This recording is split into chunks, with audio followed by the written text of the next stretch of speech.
मेरा वाला वो थानेदार है। थानेदार साहब सुनिए।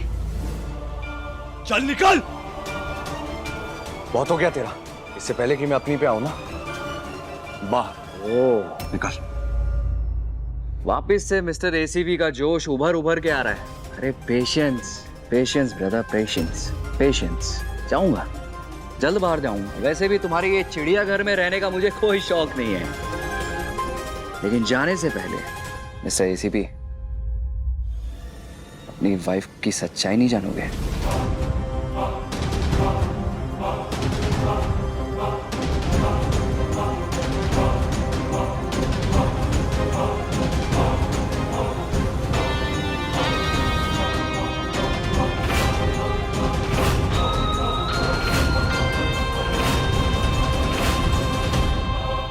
गुस्सेल बहल भाई साहब के हाथ उनका पर्स कैसे लग गया? जब तेरा ये वॉलेट तेरे पास ही था तो पूरे घर में मेरा वॉलेट चोरी हो गया, वॉलेट चोरी हो गया का नाटक क्या लगा के रखा है? बड़बोली बुलबुल, क्या हो गया?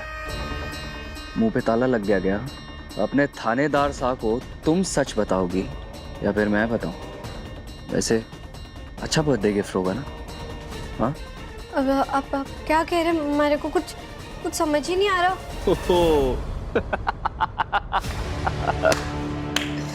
मारे को कुछ समझ में नहीं आ रहा। भाभी जी सो भोली सी, तो तुम्हारे हिसाब से मेरा वॉलेट आटे के डब्बे में अपने आप जाके छुप गया।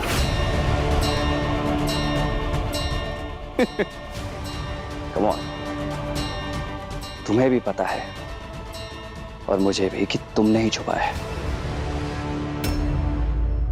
लेकिन क्यों? आखिर एक फोटोकॉपी की दुकान चलाने वाले के वॉलेट में तुम्हें कुछ मिला तो होगा नहीं, तो फिर ये चोरी मतलब शौकिया है या फिर खानदानी बीमारी है या फिर ओए।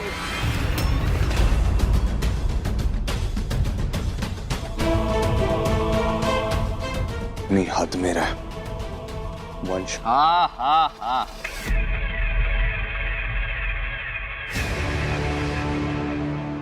अरे नाम पता है मुझे, वंश, लेकिन एसीपी वीर प्रताप सिंह। क्या तुझे पता है कि तेरी बीवी तेरे पीछे क्या गुल खिला रही है? या फिर चोर पुलिस दोनों मिली भगत?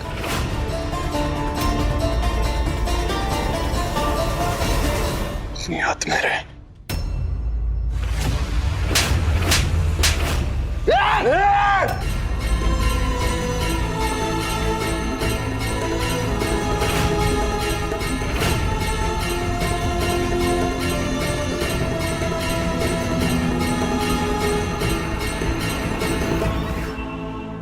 ये रिपोर्ट्स तुम्हारे सामने है, डीएनए टेस्ट के। एक बार देख लीजिए, आप खुद सब समझ जाएंगे।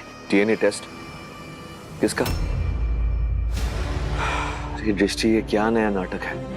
हाँ, फिर वही चालबाजी है। अरे कब सुधरोगी तुम? और ये शरीफ बनने का नाटक ना मेरे साथ बिल्कुल मत करना। याद है ना तुम्हें? इसके बाद तुम्हारे पास 0 चांसेस हैं। 0 चांसेस दृष्टि। कितनी बार कहूं मैं आपसे कि मैं माँ बनने वाली हूँ। मैं क्यों कोई ऐसा काम करूंगी, ऐसी गलती करूंगी जिसमें आप सबका साथ मुझसे छूट जाए, मेरे होने वाले बच्चे के फ्यूचर में कोई प्रॉब्लम है।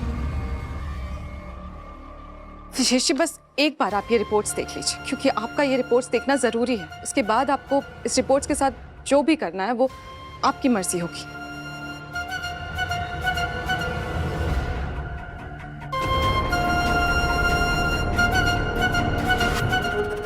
दृष्टि, ना मुझे तुम पर और ना तुम्हारी बातों पर कोई भरोसा है, और ना तुम्हारी लाई किसी रिपोर्ट में कोई इंटरेस्ट।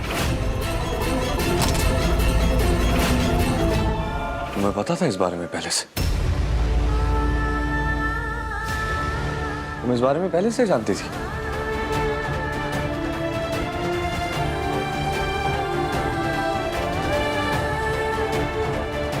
मेरी तरफ देखो। मुझसे बात करो। तुम इस बारे में पहले से जानती थी बुलबुल?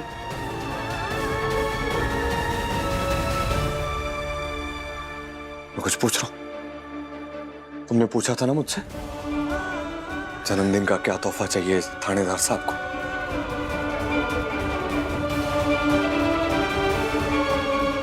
सिर्फ सच चाहिए। बोलो बुलबुल, पूरा का पूरा सच जानना है। मुझ पर हाथ रखकर कसम खाओ। ये सच है?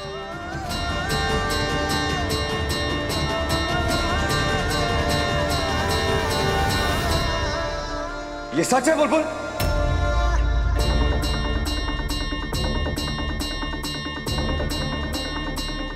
ये सच है?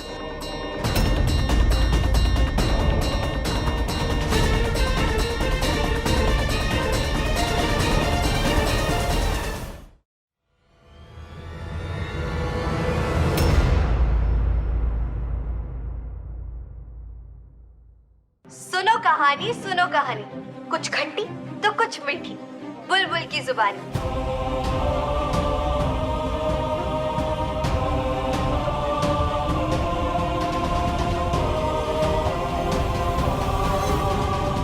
आंसू पोंछने के लिए रखो रुमाल, पी लो थोड़ा ठंडा पानी। सुनो कहानी, सुनो कहानी।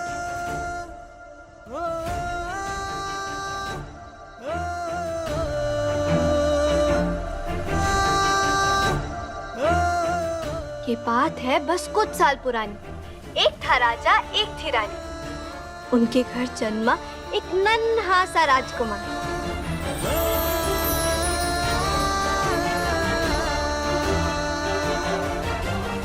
अजमेर में रहता राजा खुशी से फूला न समाया। उस नन्ही सी जान पर अपना सारा प्यार लुटाया और उसे एक सोने का लॉकेट पहनाया।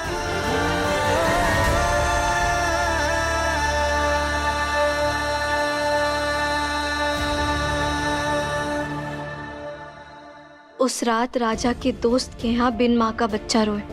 अपने दोस्त को दुख में डूबा देख राजा ने अपना बेबी पालने में रखा और उस बिन माँ के बच्चे को अपने सीने से लगाया।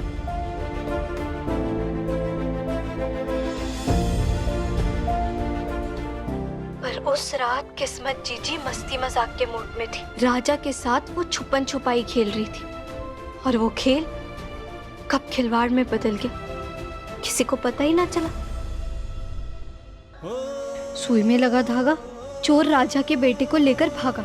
किस्मत जीजी के धप्पा करते ही राजा की पूरी जिंदगी इधर उधर हो गई। चोर ने बदले में राजा से दोस्त का बच्चा मांगा। राजा ने भी हाथ बढ़ा दिया, लेकिन फिर उन्हें श्री कृष्ण भगवान जी दिखे और उन्होंने कहा कि शरणागत को तुम ऐसे कैसे छोड़ सकते हो। क्या करता राजा? धर्म, मर्यादा, चरित्र। तो दूसरी ओर एक नन्ही सी जान, क्या दे देता उस बच्चे को, उस हैवान को? बन जाता स्वार्थी। क्या अपने खून के चक्कर में बहने देता दूसरे का खून? धर्म, मर्यादा, चरित्र सब भूल जाता। लेकिन फिर उस बच्चे ने राजा को मुस्कुराकर देखा और उसे अपने सारे प्रश्नों के जवाब मिल गए।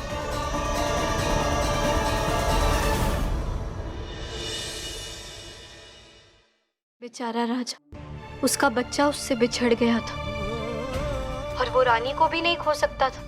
बिन माँ के बच्चे को अकेला भी छोड़ ना सकता था। इसीलिए उसने अपना सारा दुख दबाया और उस बच्चे को पालने से उठाकर अपना बताकर रानी के गोद में रख दिया।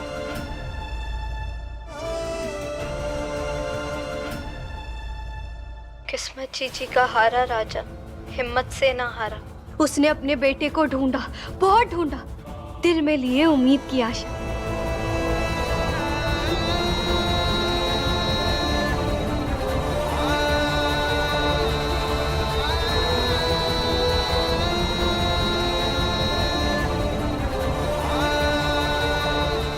लेकिन हाथ लगी सिर्फ निराशा। 27 बरस रहा निराश, ढूंढता रहा अपना अंश।